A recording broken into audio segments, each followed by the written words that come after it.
Meus irmãos, o texto de 1 João, por favor. Capítulo de número 2.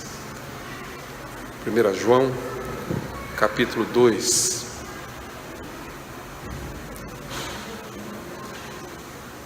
No verso 3. João, obviamente inspirado pelo Espírito de Deus, escreveu assim: Ora, sabemos que o temos conhecido por isto, se guardamos os seus mandamentos. Aquele que diz eu o conheço e não guarda os seus mandamentos é mentiroso, e nele não está a verdade. Aquele, entretanto, que guarda a sua palavra, nele verdadeiramente tem sido aperfeiçoado o amor de Deus. Nisto sabemos que estamos nele. Aquele que diz que permanece nele, esse deve também andar assim como ele andou. Como é que eu e você sabemos que alguém de fato nos ama? Essa é uma pergunta de difícil resposta. Como é que eu posso saber, como é que eu posso identificar, de que maneira eu mesmo identifico que alguém realmente me ama? Ao longo da minha vida eu tive uma experiência muito singular, como já disse aos irmãos, com a minha avó materna. Era uma pessoa de poucas palavras, pessoa de pouco contato físico, não era uma pessoa de afago, de abraços. Sabe, aquela avó que você deita no colo e fica fazendo cafuné na sua cabeça, etc. Não era bem o estilo dela. Portanto, eu cresci, principalmente na minha primeira infância, digamos assim, sem considerar muito, porque eu não via, e na minha, infância, não conseguia conceber aí o amor daquela maneira, como ela, na verdade, não expressava. Contudo, à medida que fui me tornando adulto, fui percebendo de que maneira ela, de fato, manifestava e me convencia, passo a passo, pelo profundo amor que ela possuía por nós. Os sacrifícios que ela fez a nosso favor são incontáveis, inumeráveis. Como já contei aos irmãos aqui em algumas ocasiões, nós costumávamos usar aqueles shorts feitos de tecido com aqueles elásticos na cintura, apenas que ela costurava desfazendo as suas roupas, porque não tínhamos recurso suficiente para adquirir, digamos assim, roupas. Não poucas vezes eu vi, de fato, ela sacrificar-se a favor de nós. E à medida que fui ficando adulto, eu fui conhecendo e percebendo que ali estava uma mulher que, de fato, nos amava, que me amava, embora não manifestasse dessa maneira mais comum que nós vemos. Gary Chapman, que é um conselheiro, considerado um conselheiro cristão, escreveu um livro que se tornou uma febre há algum tempo atrás. É provável que muitos irmãos tenham lido. O livro dele se chama As 5 Linguagens do Amor. E Chapman afirma que, na realidade, sua tese, que não é fruto de nenhuma pesquisa científica, é totalmente empírica, mas pela sua experiência, de que o nosso problema é que nós temos linguagens diferentes. Nós manifestamos e dizemos que nos amamos de formas diferentes. Esperamos que as pessoas também nos digam ou demonstrem esse amor por nós de acordo com essas chamadas linguagens, diz ele. 5 linguagens do amor. Depois virou realmente uma sequência. Se você quiser fazer uma coleção, tem as 5 linguagens do amor do casal, 5 linguagens do amor da criança, 5 linguagens do amor do adolescente, e haja linguagem. É linguagem aí quase que um curso de idioma, mas vai longe exatamente os escritos de Chapman, tratando exatamente dessa nossa dificuldade em perceber, em identificar, em realmente estar convencido de que alguém nos ama. Em um certo sentido, Deus também requer de nós que nós manifestemos a nossa fé, o nosso amor por Ele, pelos meios que Ele escolhe, pelo meio que Ele define. E basicamente é o que nós acabamos de ler, e eu espero conseguir expor e explicar aos irmãos. Os irmãos estão cientes que João já fez 2 grandes afirmações sobre Deus, importantíssimas. Capítulo 1, do verso 1 ao verso 4, ele mostrou cabalmente que Cristo é o centro da existência, não somente da nossa história, mas do universo. Que o mundo gira em torno da pessoa dele, que na verdade a história humana, ela é por si só cristocêntrica, ou seja, ela na verdade existe em favor e em razão da pessoa de Jesus. Depois, no capítulo 1, no verso 5, ele traz a mensagem, na verdade, desse evangelho, e ele anuncia que Deus é luz. E nós vimos nos últimos domingos como o fato dele ser luz requer de nós que nós também andemos na luz, que isso tem consequências extremamente graves, cotidianas. Mas a partir do verso 3 do capítulo 2, João estabelece aqui aquilo que nós identificamos como uma espécie de prova de que realmente somos cristãos. Mais do que isso, se realmente cremos naquilo que confessamos, e são essas provas, que vão agora acompanhar a sequência, pelo menos, de boa parte desta carta. Particularmente, como também já mencionei, Robert Love, seu livro escreveu, praticamente já indo para o 2º século, tratando do livro de João como o teste da vida, como a maneira com que Deus ou nós mesmos testamos aquilo que nós confessamos, que nós falamos, que nós dizemos. E basicamente essa é a primeira prova. Como de fato posso afirmar que amo a Deus e que conheço a Deus? É exatamente o que lemos a partir do verso 3, se o irmão puder observar. Há uma estrutura bastante simples nesse argumento, digamos, de João. Se você observar, ele faz uma afirmação no verso 3 e depois ele faz mais 3 outras afirmações que são, na verdade, consequência dessa primeira. Não são necessariamente argumentos. João não está tentando provar a sua primeira afirmação. Ele está fazendo uma afirmação e, como consequência dessa, outras 3 afirmações. A afirmação inicial começa com esse verbo, sabemos que, no verso de número 3. E as outras 3 começam sempre com essa consideração dele, ou com essa afirmação que ele faz, aquele que, no verso 4, aquele que, no verso 5, e aquele que, no verso 6. Então, os irmãos observem, nós temos aqui um conjunto de afirmações que praticamente se resumem aqui em uma fundamental e as outras que descendem dela. E o que João está tentando nos mostrar neste caso é que nós de fato sabemos que o conhecemos, diz ele, se cumprimos ou se de fato cumprimos os seus mandamentos. Verso de número 3. Ou seja, sabemos que o temos conhecido por isto, se guardamos os seus mandamentos. Precisamos ter um certo cuidado aqui. Primeiro, com esse verbo saber, que ocorre pelo menos 25 vezes na carta, juntamente com outro verbo grego que também dá a ideia de conhecer ou de saber, que são ligeiramente diferentes. Aqui o verbo usado por ele é a ideia de que nós percebemos, de que nós podemos chegar à conclusão que eu e você podemos chegar aqui à certeza de que conhecemos a Deus. Essa é a afirmação dele. O outro verbo é, na verdade, uma argumentação de fato. Nós sabemos não porque é algo que eu percebo, mas porque é fato realizado e declarado por Deus. De qualquer maneira, a carta está movida por esse verbo. Ou seja, o tempo todo João está dizendo se eu sei, ou como eu posso saber, ou como nós podemos saber. Que temos conhecido a Deus, que amamos a Deus, que guardamos os seus mandamentos, que somos de fato filhos de Deus. De que maneira eu sei? De que maneira eu posso saber? E é exatamente por isso que a carta versa sobre essas questões que praticamente são chamadas de provas. Uma outra observação importante é quando nós lemos aqui o fato de que ele diz que nós sabemos que o conhecemos. E o verbo conhecer precisa ter um certo cuidado, porque nós somos descendentes de toda a filosofia ocidental que hoje, na verdade, moldou a nossa maneira de pensar.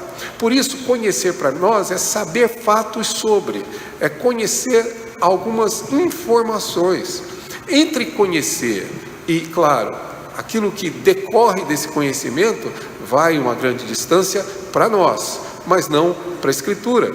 Um bom exemplo disso, do sentido com que nós devemos ler essa ideia de conhecimento que João descreve aqui, nós encontramos, por exemplo, no texto do Salmo 1, que os irmãos conhecem, eu sei, de memória, tá?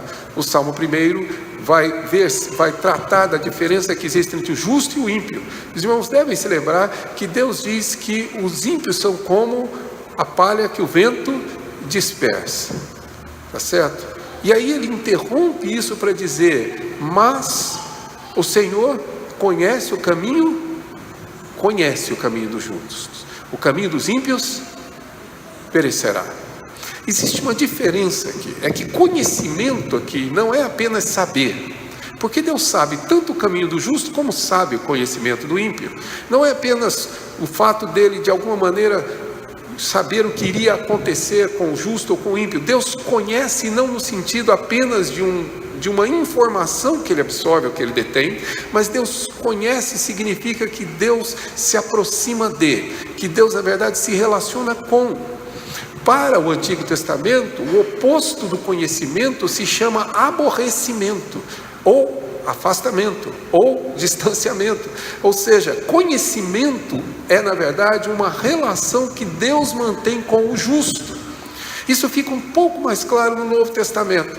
Quando você entra no capítulo 1 de Mateus, você vai se lembrar que Mateus narra dizendo que José não havia coabitado com Maria ainda, no capítulo 1, e narra o fato do anjo revelar a José e a Maria essa gravidez, e ao final dessa narrativa, no último verso do capítulo 1, Mateus diz que José não conheceu Maria até que Jesus veio à luz, ou seja, até quando ela deu à luz a Jesus. Observe bem, José não a conheceu. Não a conheceu aí, não é o fato dele não saber quem ela era. Isso não é na verdade, um relacionamento por correspondência. Hoje não tem mais por correspondência, né? Estou meio atrasado. Mas por internet, ou por algum tipo de aplicativo, né? Que aí dá, na verdade, uma similaridade e acaba conhecendo a pessoa. José, na verdade, não estava diante de uma pessoa desconhecida.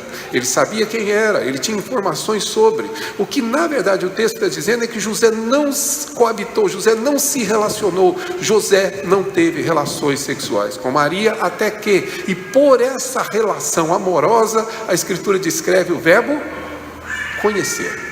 Porque conhecimento não é só um assentimento intelectual, mas é exatamente esse relacionamento. É por isso que quando você chega a Romanos, capítulo de número 8, verso número 29, texto que todos nós conhecemos de memória, também Paulo escreve dizendo: porque aqueles que de antemão ele conheceu. Não é o fato só de Deus ter conhecido e sabido da nossa existência, por isso ele nos elegeu. Na verdade é o fato de Deus ter nos amado antes da fundação do mundo. Portanto, conhecimento significa amor, relacionamento. E é com esses olhos que nós devemos olhar para o texto. Nós sabemos que o conhecemos. Nós sabemos que de fato amamos a Deus. Nós sabemos que temos relacionamento com Ele. Nós sabemos que temos comunhão com Ele. Nós sabemos, na verdade, que somos filhos dEle. Nós sabemos, de fato, que somos um com o Pai e com o Filho por meio de Jesus Cristo, e é exatamente isso que João quer dizer, se nós guardarmos os seus mandamentos. Não é apenas saber, entender, ter informações é um conhecimento que na verdade se manifesta e se revela claramente aqui na prática, até porque muitos dos nossos conhecimentos não fazem para nós nenhuma diferença, pelo menos para mim. Que diferença faz eu saber que o Brasil foi campeão da Copa do Mundo de 58, 62, 70, 94, 2002? Nada. Eu sei, mas isso não muda absolutamente nada em minha vida. Como não muda também saber que o São Paulo foi para a final. Aí eu soube porque meu vizinho me avisou. Eu pensei que ele ia pular da sacada de tanto entusiasmo. Para ele deve fazer alguma diferença, mas para mim, amanhã é segunda-feira, do mesmo jeito que qualquer outra. Isso são conhecimentos sem consequências, conhecimentos que não se traduzem em fatos, não se traduzem em práticas. É isso que, na verdade, a Escritura nos mostra. Nossa relação com Deus não é esse tipo de conhecimento. Se eu declaro que eu conheço, então, como consequência natural disso, eu tenho que guardar os seus mandamentos. E por guardar é aquela observância vigilante. Ou seja, como, na verdade, posso eu mostrar e provar que realmente amo a Deus, que eu conheço? Se eu obedeço a sua palavra. E essa é a nossa dificuldade, esse verbo obedecer. Que, aliás, me lembra de um cântico que um colega me contou certa vez que ouviu em uma coral cantando, um pequeno coral, quarteto cantando, na verdade, e cantavam uma música que dizia, com essa letra bem interessante. A letra da música dizia: a vitória nossa é. Depois eu canto a melodia, tá? Mas a vitória nossa é, as 4 letras, obedecer. Era a letra da música que eles cantavam. Em outras palavras, a ideia é exatamente isso. Quão difícil é isso? É demonstrar que nós somos, de fato, obedientes. E obediência é a nossa grande dificuldade. Eu posso dizer que eu conheço a Deus se eu obedeço a Deus. Essa é, na verdade, a afirmação que João faz. Se eu o obedeço. E obediência, meus irmãos, precisa ter e ser com características específicas. Um colega meu, uma vez pregando, me ensinou uma grande verdade, que a obediência, ela precisa ser sempre integral, interna, e ela precisa ser também imediata. Se você gosta de guardar essas palavras, anote. Anote também para falar para o seu filho, né? Ele desceu lá para baixo, quando chegar em casa ele vai ter outra lição. Obediência é sempre integral, interna e imediata. Sabe essa história de que eu obedeci, mas não obedeci totalmente? Eu fiz, mas não fiz tudo o que tinha que fazer? Obedeci em partes. Sabe aquela coisa de quase? O quase é nunca. Não existe meia obediência, especialmente no caso de Deus. Não existe essa história de que eu obedeço a Deus e eu escolho dos 10 mandamentos, eu vou cumprir 5. Estatística boa. Ou eu obedeço, ou eu não obedeço. Porque obediência é sempre integral. Obediência é sempre interna, porque ela tem que acontecer no meu coração. Não existe também para Deus valor algum quando nós obedecemos quase que por imposição, quase que por medo, desejando desobedecer, mas ainda assim obedecendo, talvez por medo das consequências. Quem sabe lembrando aqui do Salmo 32, que nos ensina que a obediência tem que ser, sim, uma resposta amorosa, e não como muitas vezes acontece, como mulas e jumentos e animais que precisam estar presos em suas rédeas, presos em seus cabrestos, precisam, na verdade, ser conduzidos assim, porque do contrário, não te obedecem. É isso que Deus diz lá no Salmo 32, não sei se o irmão percebeu. O Salmo 32 é um salmo de Davi, que o tempo todo Davi está falando a Deus, mas existem 2 versos que é Deus falando ao homem, e que Deus diz: não sejais como a mula, que é sem entendimento, que só obedecem sim com cabrestos. É essa a ideia, ou seja, a obediência é sempre íntima. Que valor tem para Deus nessa tipo de declaração, que é fruto de uma obrigação, sem prazer e sem alegria? Eu sei que já contei essa ilustração para os irmãos, então por favor, riam de novo, tá bom? Mas é fato. Marido e esposa com problemas conjugais, coisas que não acontecem mais hoje, e como havia ali um problema conjugal, a esposa procurou o pastor para ver se o pastor ajudava, né? E o pastor ouviu pacientemente a queixa dela, e a queixa era que o marido não lhe dava mais atenção, não lhe fazia mais elogio. sabe? Não fazia mais nenhum carinho e etc. Por favor, sem cotoveladas nessa hora. Então, era essa a queixa que acontecia daquela esposa. E ele então chamou o marido para conversar com o marido. Escuta, explicou para ele: por que você não vai lá, não trata a sua esposa? Como assim, pastor? O que ela quer? Não, você podia dizer que a ama. Pastor, eu disse isso no dia do meu casamento e eu sou um homem de palavra. Uma vez basta. Não, mas faça, porque ela precisa um elogio, um cuidado, coisa que mulheres necessitam. Ah, tudo bem, pastor, mas o que o senhor quer que eu faça? É simples, você vai no caminho, sua casa, leva um perfume, um bombom, né? Um sonho de valsa, vai lá, compre uma flor, alguma coisa. Tá bom, ele foi embora para casa, no caminho passou na floricultura, levou um ramalhete de flores, chegou em casa, bateu na porta, a esposa abriu, ele, não é o que você queria? Que valor que tem esse tipo de comportamento? Quem é que se sente amado com esse tipo de ação? Portanto, uma obediência que é obrigatória, uma obediência que de certa forma nos escraviza, uma obediência que não vem fruto do nosso íntimo e do nosso coração, não tem valor. Por isso a obediência tem que ser íntima, como tem que ser imediata. Não é aquilo, eu vou obedecer sim, mas quem sabe no fim da vida, né? Eu já ouvi isso de pessoas: você evangeliza a pessoa, prega sobre Jesus, não, eu vou me converter, mas lá no fim da vida, quando eu estiver velhinho, tá certo? Aí lá eu me converto. Essa ideia de que lá no fim da minha história, lá na frente eu obedeço, isso não é obediência. A obediência, ela tem que ser imediata, tem que ser íntima, tem que ser integral, ela tem que ser amorosa, para que ela manifeste de fato o amor que temos por Deus.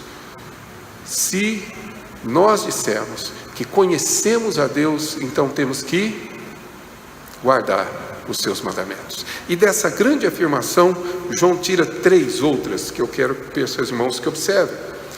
No verso 4 ele diz: aquele que, e é uma primeira hipótese, inclusive negativa, diz ele, diz eu conheço e não guarda os seus mandamentos, ele é mentiroso e a verdade não está nele.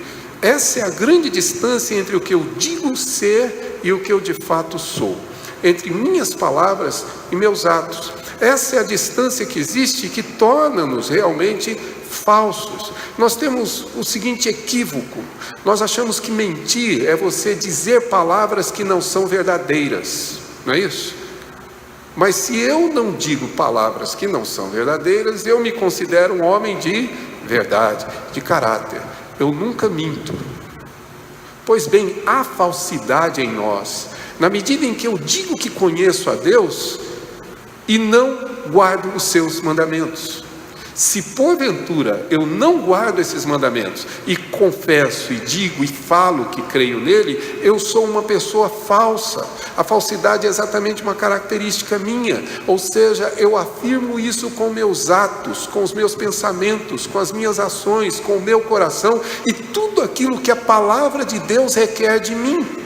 Observe que nesta passagem ele não diz apenas guardar os mandamentos, mas guardar a palavra de Deus. Se eu não guardo, se eu não tenho a disposição em obedecê-la, eu sou de fato um mentiroso. Não importa o que eu faça, o que eu diga, mas na verdade, se eu não guardar esses mandamentos, eu não passo de uma pessoa falsa, hipócrita, se é que podemos chegar a essa conclusão. Porque na verdade eu digo ser sem desejar ser. Como Tozer escreveu uma certa vez, o escritor, no mundo de hoje há muitas pessoas querendo se sentir justas sem ter que praticar a justiça. Aí é bacana, porque na verdade eu quero de alguma forma olhar para mim e me ver como uma pessoa que crê, que confessa, que ama, que louva, mas que na verdade não guarda. E se eu não obedeço os seus mandamentos, não deixo de ser, não passo de uma pessoa falsa, basicamente. Eu fui visitar uma senhora da igreja e durante a visita, ela que havia pedido para que eu a visitasse, foi no quarto e voltou do quarto com um envelope na mão. No envelope ela me entregou, eu perguntei: o que é isso, minha irmã? Ela falou: é o meu dízimo. Ah, mas por que a senhora está entregando meu dízimo? A senhora não é membro da minha igreja? Eu falei: não, eu briguei com o meu pastor, eu só dizimo lá de novo depois que eu fizer as pazes com ele. Obedecendo a Deus, dando seu dízimo, sua oferta. Mas por outro lado, esquecendo-se que Deus disse que se nós não formos e fizermos as nossas pazes com os nossos irmãos, não deveríamos sequer fazer qualquer tipo de oferta.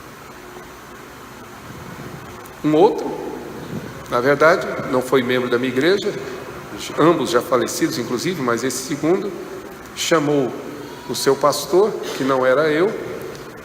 Na verdade, o pastor observou que o irmão estava contribuindo menos, dando um dízimo menor e etc. Ficou preocupado, ele está passando necessidade, e foi conversar com ele para saber se ele precisava de ajuda. Ele falou: não, pastor, está tudo bem. É que na verdade é o seguinte: como eu estou dando aula de escola dominical esse ano, eu deduzo do meu dízimo as horas que eu fico na preparação da aula de escola dominical.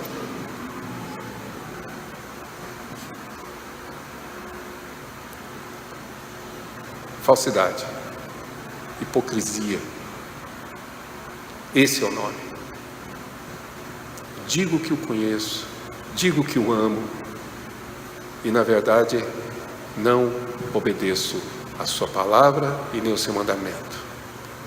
Jamais Deus imaginou que nós fôssemos capazes de cumprir perfeitamente os seus mandamentos. Ele sabe disso.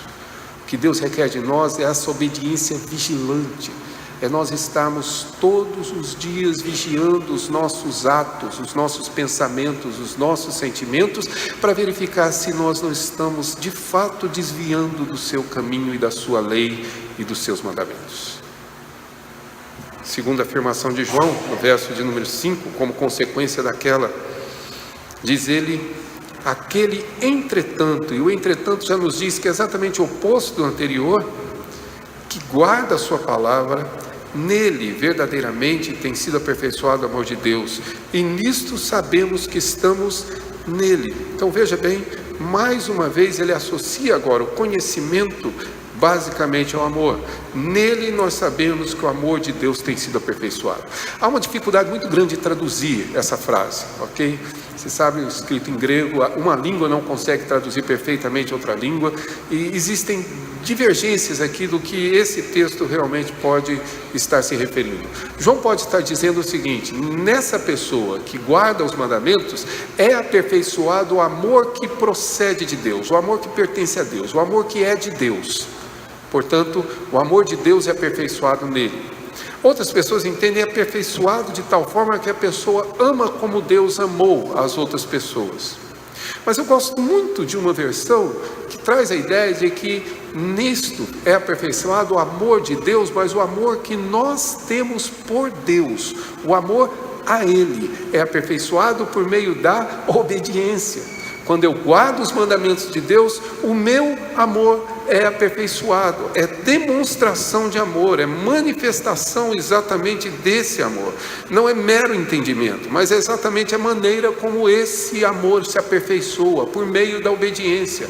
E me desculpe o parênteses aqui mais uma vez, mas isso é totalmente para mim relevante nos dias de hoje. Um dia em que na verdade nós vivemos momentos de rebeldia, de violência, de insensibilidade, em que as pessoas estão se queixando de faltas de relacionamentos, os relacionamentos frágeis, as pessoas completamente inseguras, as pessoas vivendo na verdade uma situação de angústia constante, porque na verdade não sabem se tem de fato relacionamento verdadeiro, seja com amigos, seja com quem quer que for. Pois é, o resultado disso em muito grau é a ausência de obediência, porque o que aperfeiçoa esse amor é a obediência a Deus. Eu não guardo a palavra de Deus, eu não guardo os mandamentos, eu não guardo a lei, e quero que de alguma forma o amor seja assim, todo florido, bacana, todo mundo feliz da vida, pois o amor se aperfeiçoa por meio da obediência. É Deus quem nos ensina a amar, é a palavra dele que nos ensina a amar. O nosso problema é que nós achamos que sabemos,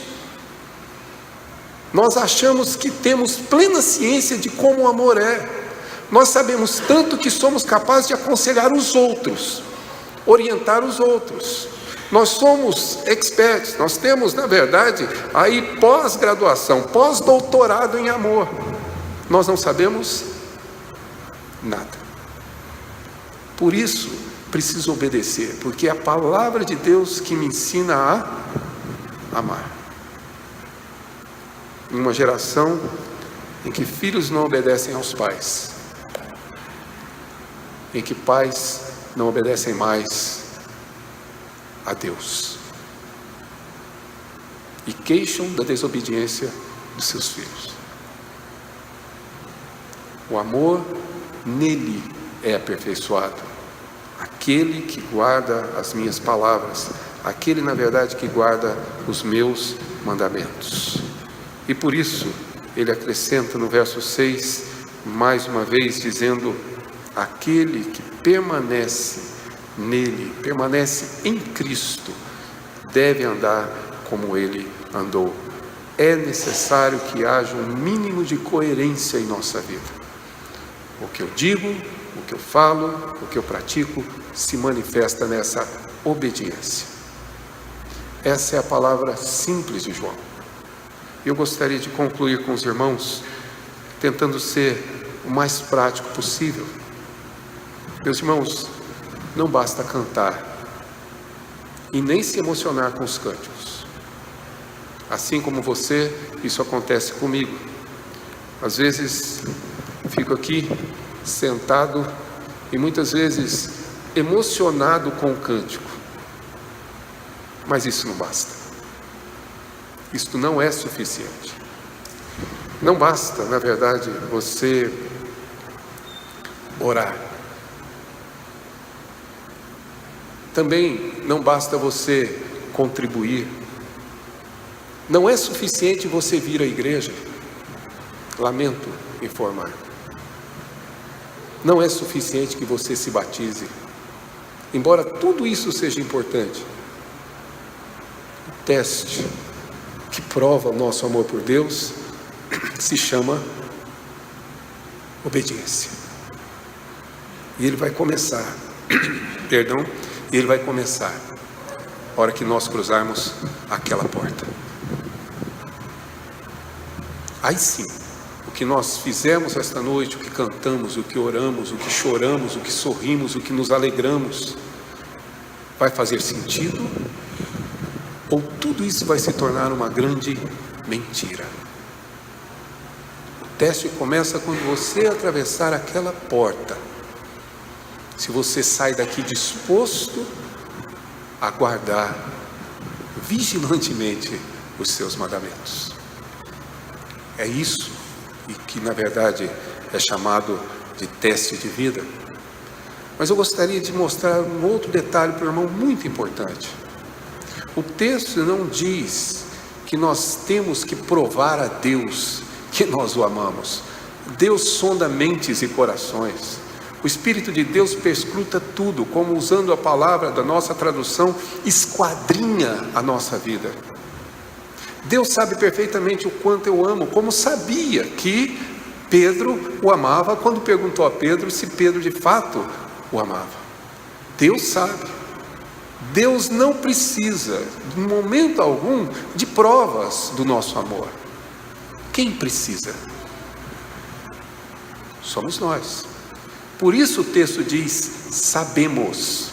O texto não diz, Deus saberá. O texto não diz que Deus necessita saber. Quem há necessidade de saber se eu de fato amo a Deus é minha e sua. Sou eu e você que lutamos com dúvidas frequentes. Talvez você seja diferente de mim, mas há momentos em que eu me acho um grande incrédulo. Em que eu olho para a minha vida e não fosse exatamente aquilo que a palavra de Deus diz, eu me viria realmente como um pecador completamente não convertido, rebelde à lei e à vontade de Deus. Sou exatamente eu que preciso disso. Eu que preciso todos os dias estar sendo convencido de que eu amo, de que eu conheço, de que eu sei quem Ele é, de que eu tenho um relacionamento íntimo com Ele, que eu tenho comunhão com Ele, que eu creio nele, que tudo que eu disse esta noite é verdade para mim.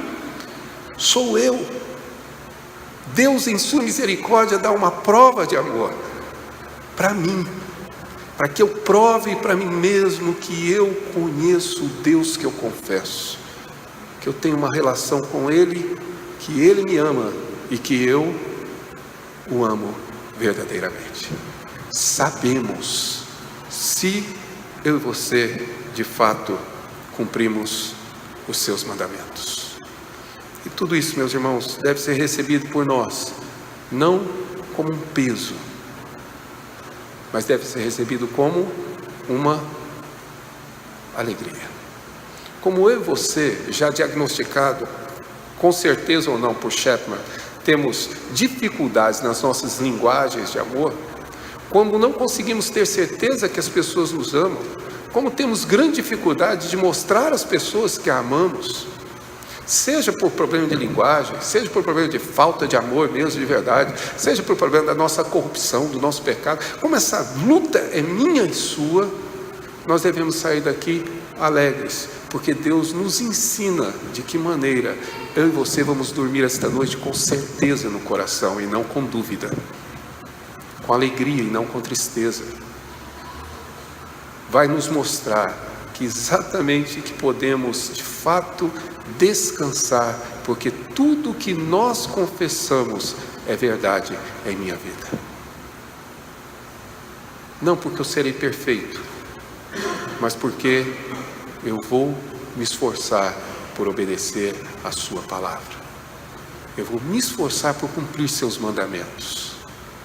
Eu vou lutar por isso. Eu vou guardar vigilantemente a sua lei, para que realmente eu saiba que eu amo a Deus e que eu sou uma pessoa verdadeira, e o que eu disse ao Senhor esta noite é verdade. Não é hipocrisia, não é falsidade, mas é a sinceridade do meu coração dizendo: Senhor, eu conheço a Cristo Jesus, eu amo. E isso nós vamos dizer, meus irmãos, por meio da nossa obediência. Deus, em sua graça, nos ajude, porque precisamos dele para sermos de fato obedientes. Que ele nos acompanhe e que ao sair daqui, ao cruzar aquela porta, eu e você levemos conosco, em nosso coração, essa decisão de amá-lo e principalmente de provar para nós mesmos que nós amamos a Deus. Nisto sabemos que o conhecemos, que o temos conhecido, se guardarmos os seus mandamentos. Que Deus nos abençoe a guardá-los. Nós vamos ouvir o nosso coral que irá cantar e nos preparar para a ceia que havemos de tomar. Que seja esta ceia a verdade das nossas vidas. Tomemos com alegria, com prazer, sabendo que a nossa comunhão com Deus, ela está de fato estabelecida em Cristo Jesus, o nosso Senhor.